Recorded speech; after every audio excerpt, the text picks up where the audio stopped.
And welcome to Let's Talk News Now. Rick Singer here, of course, with Ella Roberts. We've been here at Michoacan all week long, and I've learned so much about exactly what Cinco de Mayo is all about, American traditions. So, well, you've been watching the show, so you know.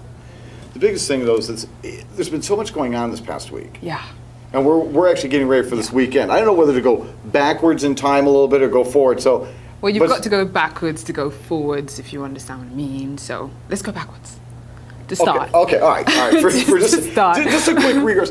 We have been quickly regressing to this past weekend. There have been a lot of conversation about the president's comments and the correspondence meeting, or the correspondence dinner, and all the jokes that were made and all the things that went on. And you know, here's the thing is, it was, as one person so eloquently put, it was an equal opportunity to be politically incorrect. All right. Jimmy Kimmel was, I thought, hilarious. Yeah.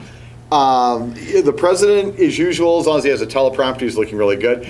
But he actually made fun of a little bit of everything. And yeah, I like his comment about Kim Kardashian doing absolutely, being famous for nothing, which is so true. But hey, she's making that money, so if nothing makes you money, we'd all like to do that, right? And the rest of us have to work. Yeah. But you know, I thought it was interesting. All is fair, and I'm not going to say a whole bunch more about that. Yeah. But I did think it was really interesting, is how many different, I want to say, references there were this past week. You know, this was an anniversary of Osama bin Laden. Yeah. And all that went on with that.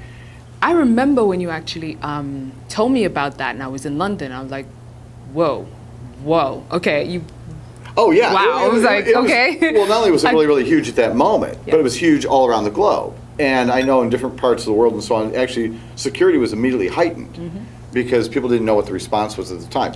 And now they're doing, you know, the documentaries have come out exactly what took place, the transaction, all those kind of things. What people think and everything. And that was all, you know, that's the kind of thing that went on. And then, of course, there was the anniversary also with the Rodney King incident that took place in L.A., and I don't know why 20 years later that still ends up being news.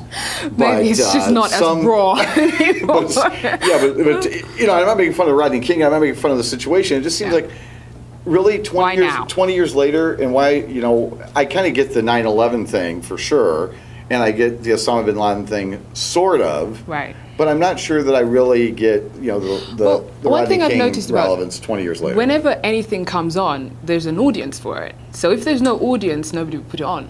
So if they're putting it on because somebody's going to watch it. Okay. And it's on CNN, which, think about how many viewers there are and what demographic it is. So there's a place There's for an it. audience. Okay, there's a place for it. That's essentially what you're saying. There's a place for it, right? There's a place for it. Okay. Yes. All right. Speaking of places, Okay. when I have noticed something, when you have a certain idiosyncrasy when you go to places. Oh, you had to bring that up. There's an idiosyncrasy that you have, but it's not really unique to you. No, it's not. Thank goodness. Okay, I think collect is not the best word for it, but I collect napkins. As in, I probably have about 50. You realize every restaurateur in the world, you've now been barred. They're not going to let you in anymore. I know. I have lots of them, engraved with Subway, McDonald's, everything. I have lots and lots of napkins in my purse because you never know when you're going to need them. And I realized that, you start to sweat or somebody will need it or there's a kid crying somewhere, you know. There's always a reason for a napkin, so I collect them for a reason. And the same way with straws, though I don't have a more legitimate reason for straws. So the issue is that have napkin will travel. I think Okay. I think I'm a closet hoarder. I might be hoarding for stuff. A purse hoarder. There you go. Fantastic. That too. We have, we're talking about all the things that happened this past week, but what the real issue is what's coming up this week. Yeah. And we have so much going on. Obviously, we're Cinco de Mayo. here. Yeah, Cinco de Mayo. We're 24 hours out. Yay. Mark Berry, who's been the absolute perfect host all week. Yes. I have learned so much about tradition and having to do with Mexican tradition, Cinco de Mayo, and everything else. It's been absolutely awesome. But the one that's intrigued me the most is the tequila. Yeah, well, and we're going to be talking about that again as well. Okay. But anyway, on our show today, we have Mark Berry's going to be back. Yes. He's bringing a special guest.